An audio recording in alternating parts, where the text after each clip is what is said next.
सतनाम पंथ के प्रवर्तक बाबा गुरु घासीदास जी की जयंती के अवसर पर मुख्यमंत्री विष्णुदेव साय ने प्रदेशवासियों को बधाई दी। मुख्यमंत्री ने कहा कि बाबा गुरु घासीदास जी ने मनखे एक समान का संदेश देकर समाज में समानता और मानवता का उदाहरण प्रस्तुत किया। उन्होंने छत्तीसगढ़ में सामाजिक और आध्यात्मिक जागरण की नींव रखी और उनके विचार आज भी प्रासंगिक हैं। मुख्यमंत्री ने कामना की कि बाबा गुरु घासीदास जी का आशीर्वाद प्रदेशवासियों पर सदैव बना रहे और उनके आदर्शों से समाज में सद्भावना बढ़े। आज 18 दिसंबर है, परम पूज्य बाबा गुरु घासीदास जी की जयंती है। सबसे पहले तो समस्त छत्तीसगढ़ वासियों को बाबा गुरु घासीदास जयंती की बहुत बहुत बधाई, शुभकामनाएं और बाबा का आशीर्वाद पूरे छत्तीसगढ़ पर हमेशा रहे, छत्तीसगढ़ में खुशहाली हो। और आज हम लोग आदरणीय डिप्टी सीएम साहब श्री अरुण साहब जी, हमारे मंत्रीगण श्री लखनलाल देवांगन जी और दयालदास बघेल जी, हमारे केंद्रीय राज्य मंत्री लोखन साहू जी, हम सभी लोग आज कोरबा, लालपुर और अमर टापू 3 जगह बाबा की जयंती समारोह में जा रहे हैं। राजधानी रायपुर में आज कांग्रेस पार्टी ने विभिन्न मुद्दों को लेकर सरकार के खिलाफ हल्ला बोल प्रदर्शन किया। पीसीसी चीफ दीपक बैज के नेतृत्व में अंबेडकर चौक से राजभवन तक रैली निकाली गई। कांग्रेस ने मणिपुर में अशांति, गौतम अडानी पर अमेरिका में एफआईआर और आदिवासी बच्चों को गोली लगने के मामलों को उठाया। दीपक बैज ने कहा कि बस्तर में शांति लाने के नाम पर निर्दोष आदिवासियों को मारने का प्रयास किया गया और इसे छुपाने की कोशिश की गई। कांग्रेस ने राज्यपाल रमेन डेका से मुलाकात कर ज्ञापन सौंपने की योजना बनाई है। एआईसीसी के निर्देश पर छत्तीसगढ़ प्रदेश कांग्रेस कमेटी ने माननीय राष्ट्रपति महोदय के नाम से आज माननीय राज्यपाल को हम लोग ज्ञापन सौंपने आए हैं। ये ज्ञापन देश के वर्तमान परिस्थिति को लेकर जिस तरह से जो लोकसभा में वर्तमान और ज्वलंत मुद्दे जो अमेरिकी न्यायालय ने अडानी के ऊपर जो एलिगेशन लगाया है, गिरफ्तारी वारंट जारी किया है, समन जारी किया है कि लगभग 2200 करोड़ वहां के नागरिकों का इन्होंने हेराफेरी घूस दी है। और इसको चर्चा करने के लिए संसद में लगातार हमारे कांग्रेस पार्टी और हमारे लोकसभा के विपक्ष के नेता माननीय राहुल गांधी जी के नेतृत्व में लगातार इस मुद्दे को उठाते रहे और इस मुद्दे पे चर्चा चाहते थे ताकि देश की जनता के सामने स्पष्ट हो जाए कि आखिर इतने बड़े घोटाले जो हमारे देश को बदनाम करने वाली है, हमारी देश की सरकार हमारे देश को कलंकित करने वाली है, इस पे चर्चा करना चाह रहे थे और सरकार इस पे चर्चा को बिल्कुल भी तैयार नहीं है। इसके साथ दूसरा सबसे बड़ा इशू कि वर्तमान परिस्थिति में मणिपुर जल रहा है और 2 साल से ऊपर हो गए, आज तक प्रधानमंत्री जी वहां गए भी नहीं, मणिपुर पे म बोलने को तैयार नहीं। मणिपुर में भारतीय जनता पार्टी की सरकार है और वहां के मुख्यमंत्री से संभल नहीं रही है, वहां की सरकारों से संभल नहीं रही है और उस मुख्यमंत्री को अभी तक बर्खास्त भी नहीं किया। मणिपुर संभल नहीं रहा है लेकिन देश के प्रधानमंत्री यूक्रेन की बात करते हैं। इन 2 बड़े मुद्दों को लेकर, क्योंकि ये सरकार नहीं चाहती कि मणिपुर शांत हो, सरकार नहीं चाहती कि हमारे देश की बदनामी को रोका जा सके। इन सब मुद्दों को लेकर आज हमने माननीय राज्यपाल महोदय के पास ज्ञापन सौंपने आए थे पूरे छत्तीसगढ़ कांग्रेस कमेटी के तमाम वरिष्ठ नेताओं के साथ, और ज्ञापन हम लोगों ने दिए हैं माननीय राष्ट्रपति महोदय के नाम। निश्चित रूप से कि हमारे लिए बड़ा कलंकित करने वाली दोनों घटनाएं हैं और हम लोगों ने आज ज्ञापन दिए हैं और निश्चित रूप से ये लड़ाई कांग्रेस पार्टी लगातार लड़ रही है देश के हित के लिए, देश की जनता के लिए।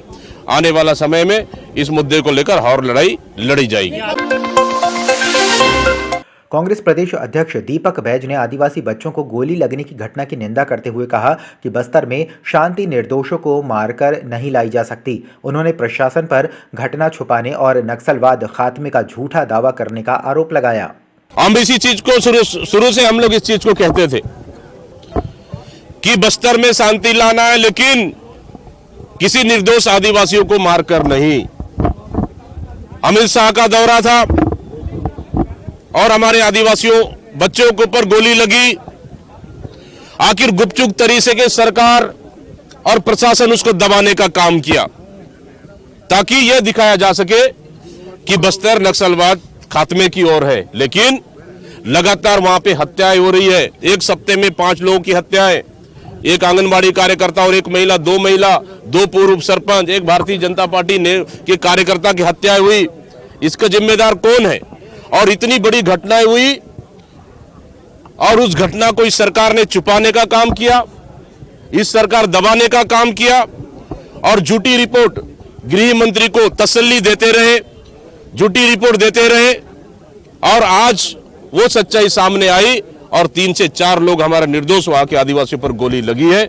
निश्चित रूप से इसके जिम्मेदार ये राज्य सरकार है और इसके जिम्मेदार प्रदेश के मुख्यमंत्री और गृह मंत्री है कि ये झूठे तसल्ली केंद्र को गलत जानकारियां लगातार देते रहे। उधर हमारे आदिवासी बच्चे मर रहे हैं और इधर मुख्यमंत्री, इधर गृह मंत्री को ये लोग झूठी तसल्ली देते रहे, झूठी जानकारी देते रहे। इसके लिए जिम्मेदार है। निश्चित रूप से हम यही चीज शुरू चाहते थे, यही चीज हम लोग शुरू बोलते थे कि बस्तर में शांति वापस आना है तो निर्दोष आदिवासियों को गोली मारकर नहीं, बल्कि बस्तर में शांति वापस आने के लिए बस्तर को सुरक्षित रखना जरूरी है, लेकिन इस सरकार में संभव नहीं है।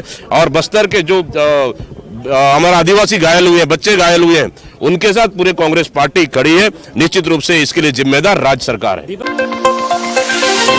छत्तीसगढ़ विधानसभा के शीतकालीन सत्र में विपक्ष के धान खरीदी मुद्दे पर हमले पर डिप्टी सीएम अरुण साव ने कहा कि कांग्रेस मुद्दा विहीन हो चुकी है। उन्होंने बताया कि 55 लाख मैट्रिक टन से अधिक धान खरीदी हो चुकी है और राइस मिलर्स तेजी से धान उठा रहे हैं। उन्होंने कांग्रेस पर अच्छा काम देखकर अनावश्यक विरोध करने का आरोप लगाया।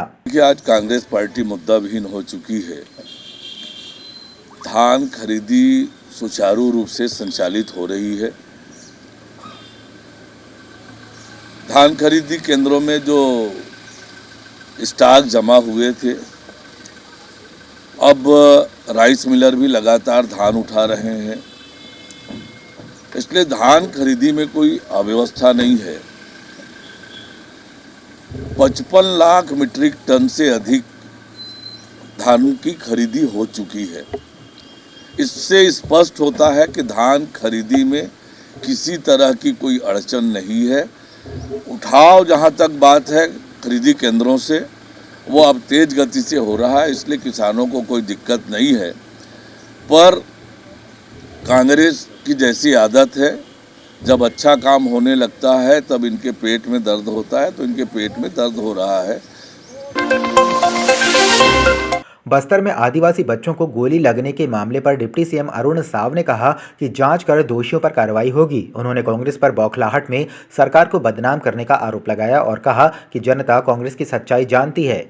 देखिए, ये किसी तरह के किसी मामले को दबाने का विषय नहीं है। जो भी मामला आएगा जांच होगी और जांच पर जो भी दोषी पाया जाएगा कार्रवाई होगी। कांग्रेस पार्टी तो आज जिस प्रकार के चरित्र दिखाती है वो आज छत्तीसगढ़ की जनता बखूबी देख रही है। 1 साल में जो काम हुए हैं उस कामों के कारण कांग्रेस पार्टी बौखलाई हुई है, डरी हुई है और कुछ भी बेबुनियाद उल्टे सीधे आरोप लगाकर सरकार को बदनाम करने की कोशिश करती है। उनके मंसूबे कभी कामयाब नहीं होंगे। छत्तीसगढ़ में हवाई सेवाओं का विस्तार जारी है। रायपुर से बिलासपुर और अंबिकापुर के लिए हवाई यात्रा कल से शुरू होगी। डिप्टी सीएम अरुण साव ने इसे डबल इंजन सरकार की उपलब्धि बताते हुए कहा कि राज्य में किफायती और सुविधाजनक हवाई सेवाओं का लगातार विस्तार हो रहा है। माननीय मुख्यमंत्री जी छत्तीसगढ़ के तरक्की और बेहतरी के लिए लगातार प्रयास कर रहे हैं। डबल इंजन का पूरा लाभ छत्तीसगढ़ वासियों को मिले, इसका लगातार प्रयास कर रहे हैं और इसलिए हमारी सरकार बनने के उपरांत लगातार हवाई सेवा का विस्तार हो रहा है। अंबिकापुर में नए एयरपोर्ट का शुभारंभ हुआ है और अब आने वाले समय में हवाई सेवा का इसी तरह से विस्तार होगा।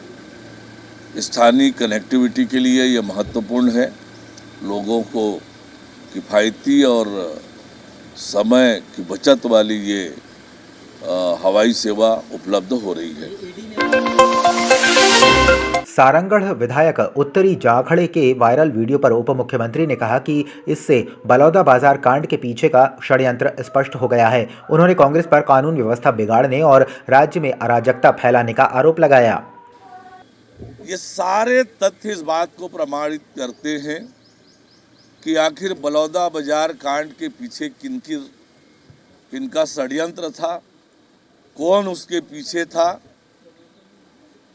ये जनता के सामने पूरी तरह साफ हो गया है कि कांग्रेस पार्टी राज्य में कानून व्यवस्था खराब करना चाहती है, राज्य में अराजकता पैदा करना चाहती है, राज्य के लोगों को गुमराह करना चाहती है ताकि राज्य में अशांति हो, राज्य में कानून व्यवस्था बिगड़े। रायपुर और गरियाबंद में मैनपुर में ईडी ने कारोबारी इकबाल मेमन के घर पर छापा मारा। अनवर ढेबर से कनेक्शन की आशंका जताई गई है। जाड़ा पदर के ग्रामीणों की शिकायत पर कार्रवाई हुई, जिसमें शराब सिंडिकेट के पैसे के निवेश का आरोप लगाया गया। 2 साल में करोड़ों की संपत्ति खरीदी की बात सामने आई है। ईडी टीम के द्वारा कई लोगों को रायपुर ले जाया गया है।